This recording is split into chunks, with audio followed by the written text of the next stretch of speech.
talk about researching your topic so you can do the best you can at your conference. So research is very important in order to be able to do the best because you really need to know your country's stance if you want to sound intelligent to the chair and sound intelligent to your fellow delegates and be making the right decisions that would reflect your country's viewpoint. It's also important if you're doing a committee that takes place in the past to know the history inside and out of that time period. You need to know your country's history and all of that. So to begin with, who are you and what country are you? So it's very important to know what country you are, obviously. You don't want to be representing the wrong person.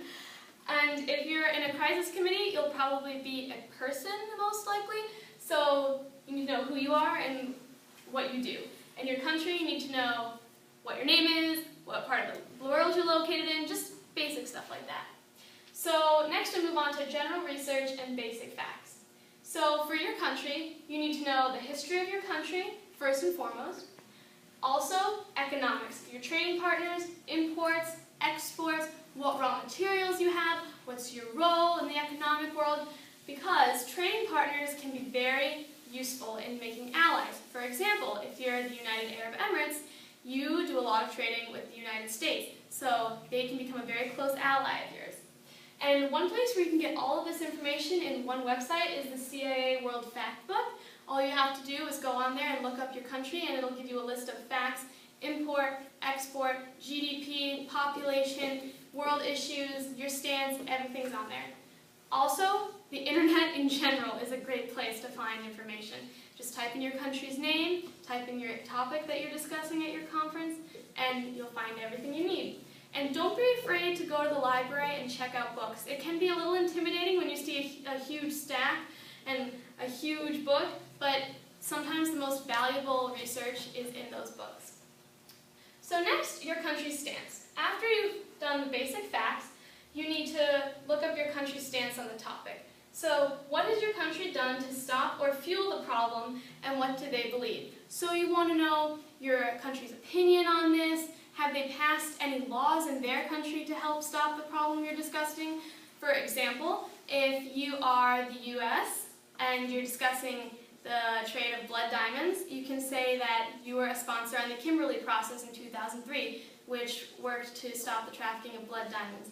So you can use those little facts like that to kind of bolster your opinion and really find out, okay, so what has my country done up to this point, and what can I do going forward to reflect the views of my country properly.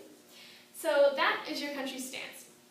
Now we move over to the ifs, ands, and buts of being in a crisis committee.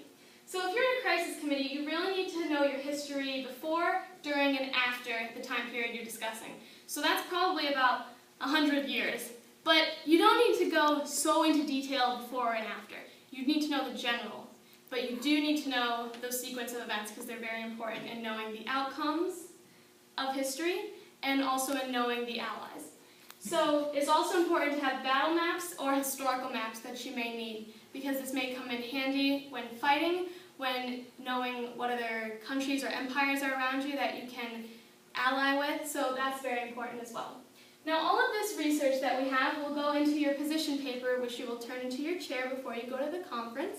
It usually is about 1 page and 1 or 2 pages, and it will say the stance of your country or your person on a certain topic so that the chair can get a feel for what you're kind of going for in the conference, and it's really to help you know what your country's position is.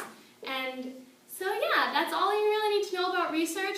Just you have to research a lot, and it may seem intimidating at first, but once you get into it, it's really easy, and I'm confident that you guys will do a great job.